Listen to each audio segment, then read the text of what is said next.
Alam mo ito yung isang tao rito 'no, na parang ikaw ikaw 'to na nagkakape 'no, puwedeng ikaw 'to or yung person na ka-connect mo 'no, or naka-deal or what, 'yan 'no. Ikaw 'to na parang tulala 'no, parang malayo yung tanaw, malayo yung iniisip, malalim yung iniisip, 'yan 'no. Pero tingnan mo 'no, yung one foot mo rito or yung one foot nitong tao na 'to 'no, is nakapatong dun sa ano, tawag nito, anong tawag diyan? Diyan sa edge 'no, na parang may gustong gawin pero hindi pa talaga sure, ayan 'no, or puwedeng naguguluhan. Tingnan mo, yung isang paa mo or yung isang paa niya is nakatapak pa dito, pero yung isa nandun na, patawid na sa kabila. So it looks like there could be confusion right here or puwedeng hindi pa talaga nakakapagdesisyon kaya nag-iisip ng malalim or naguguluhan kung bakit ganito yung nangyayari sa paligid niya or paligid mo, 'yan. Alamin pa natin. Oh, so this has something to do with someone who closes his or her door. Might be yung door niya or yung bintana rin niya is clinose niya sa'yo. But definitely, tapos na ang chapter ninyo nitong person na to. Yeah, pero this is the type of person here. Sabi ko nga sa inyo, maaaring may confusion. So, pwedeng naaalala ka niya or naaalala mo siya. Let's see. Yes. Three of Wands energy. Kanina to lang, di ba? Two of Wands. Now we've got the Three of Wands energy. This is someone here na tinitingnan or naglo-look back sa nakaraan. Hmm. Why? Kung sino siya, nasaktan ka niya with the Three of Swords. At pwedeng third party ito na situation. Okay? At the background, you can see it's raining heavily. Okay? At ang lalakas ng patak ng mga ulan. So, ibig sabihin, maaring ikaw ay lumuha rito, no, ng sobra with this person here. Nasaktan ng sobra nitong person ito.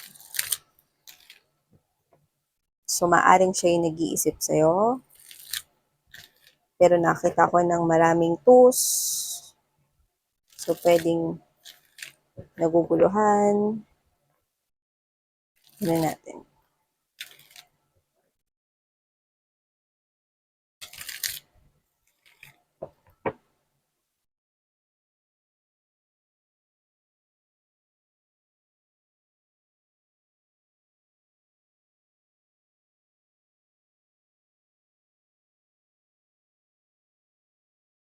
Oh! Mukhang may ginagawa dito si Universe. Three major arcana sunod-sunod. Yeah, sunod-sunod ang ating three major arcanas rito at malaki ang kinalaman ni Universe dito sa sitwasyon na ito if this reading is for you, babe. Yeah, ikaw na nakikinig dito sa channel na to. Hi and hello. Thank you so much, no, dahil palagi ka nandito. Yan, no. So, tingnan natin dito, sabi ni confirmed, yeah. Okay. Judgment right at the middle of this reading together with the Justice. A lot of major arcana stating na malaki ang kinalaman ni Universe dito sa nangyayari na ito. No? Actually, hindi sa'yo. Nangyayari na ito no, dito sa ex mo. Diretso na agad. No? Ex mo itong nakikita natin dito. Three of Wands energy. Okay.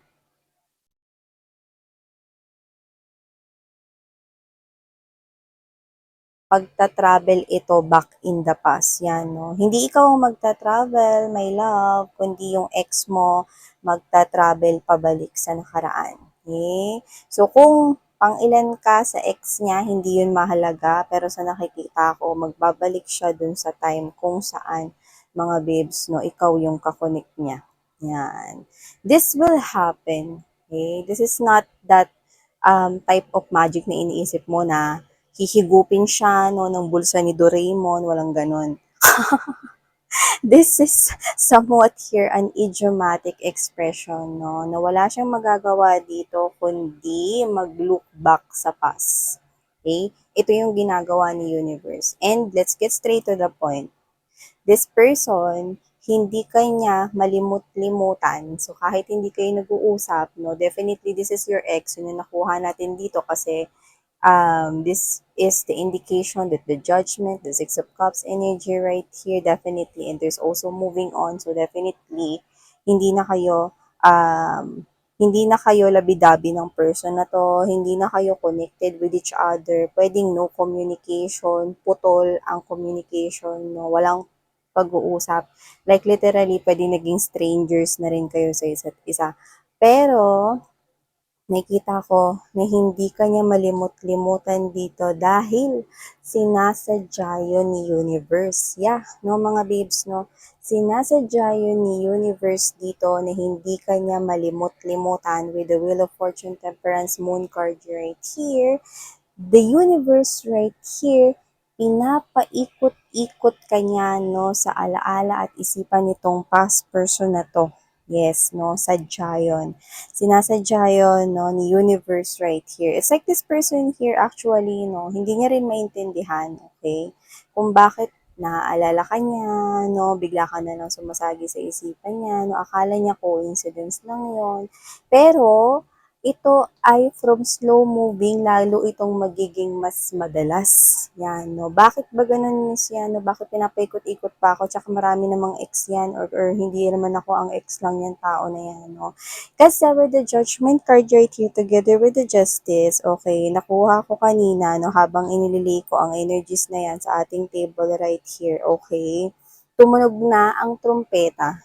Itinaas na rin ng espada ang isang malaking anunsyo ay ikaw ang napili. Yan, no? Ikaw ang napili rito, mga mahal, no?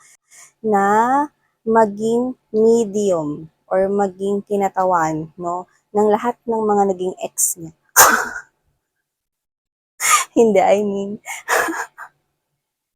alam mo kung bakit? Kasi kung sino tong kadil mo, malakas ang mensahe rito na kaya kayo naghiwalay kasi third parting tao or third parting taong ahas, no? Or marami siyang kausap, no? Pwedeng wala naman siyang sineryoso dun, mga ganyan.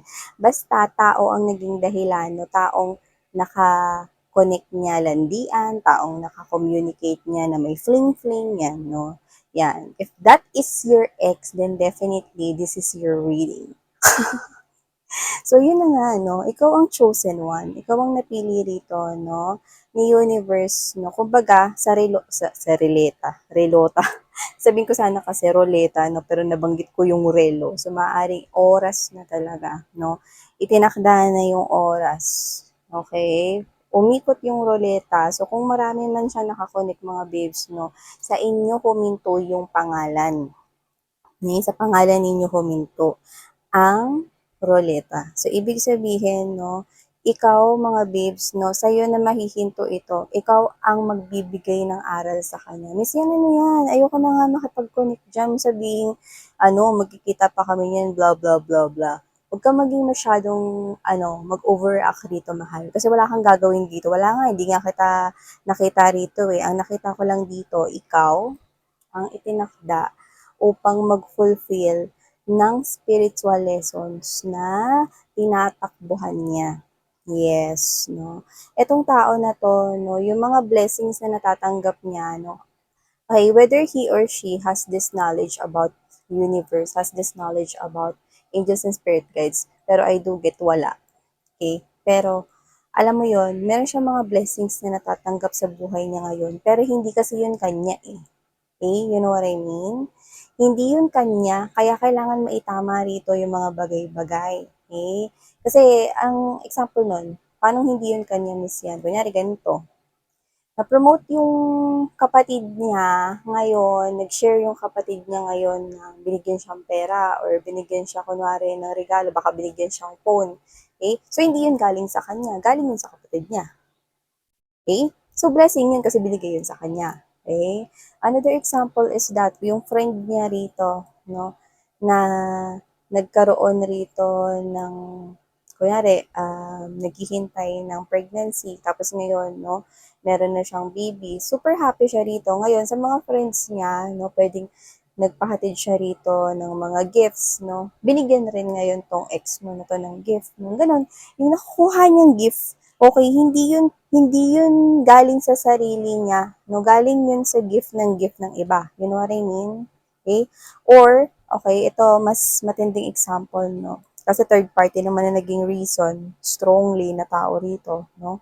Kung pinagpala sa buhay, no, pagdating sa material na bagay, no, yung kanyang third party rito, no, naambunan lang siya.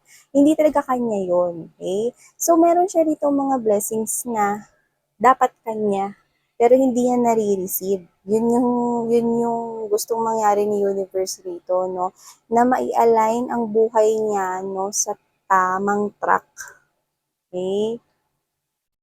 Kasi lahat naman tayo, mga babes, no, we are human beings right here, okay?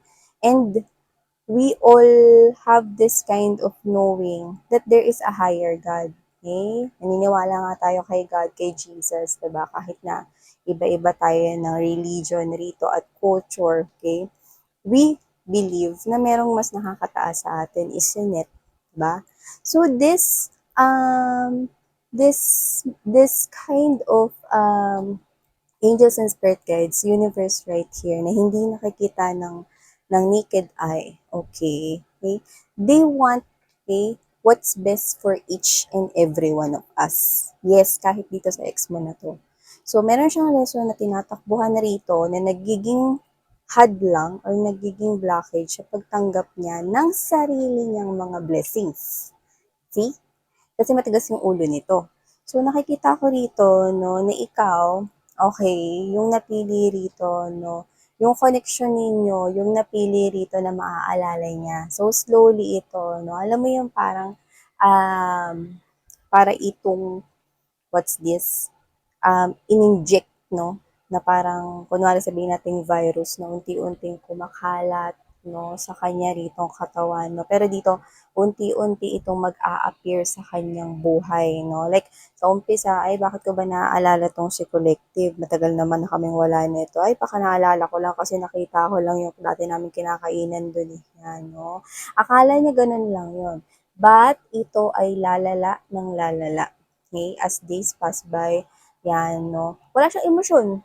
Ngayon, no? Wala siyang emosyon, mga babes. No? Like, naalala ko lang kasi ito yung pinupuntahan namin dating lugar. Dito kami madalas tumambay. Naalala ko lang kasi ito yung paborito niyang clothing line. Eh. Baka ganun lang. Yan. Akala niya, baka ganun lang. Baka naalala ko siya kasi ito, kasi ganito, ganyan. No? Hindi. Ano? Kasi umpisa na yon, no? Mga parang patikim yun eh. Alam mo kasi wala namang natututo kapag sinabi lang sa'yo eh. Diba? Natututo ka kapag naranasan mo na mismo sa sarili mo. Pag na-experience mo, dun ka matututo. So this person here, akala niya wala lang na naalala kanya rito, pero talagang itong lahat ng pangyayari na ito ay magdadala sa kanya pabalik sa nakaraan upang, see, para sa kabutihan niya pa rin ito, upang nang sa gayon ay mabago niya ang buhay niya at makita niya at makamit ang mga blessings na para sa kanya. Ngunit kinakailangan niya munang matutunan dito, no, ang mga bagay na dapat niyang matutunan, lalo na kung siya ay, okay, may pagkakasala, no, pagdating sa pananakit, no, sa damdamin, no, ng iba't ibang tao, kasama na rin ikaw, no, or paggawa rito ng hindi tamang gawain noon, yan, no. Kinakailangan na harapin rito, no, at may tama ang lahat ng pagkakamali. So, wala kang kailangan gawin dito, no. Ikaw lang yung maaalala niya.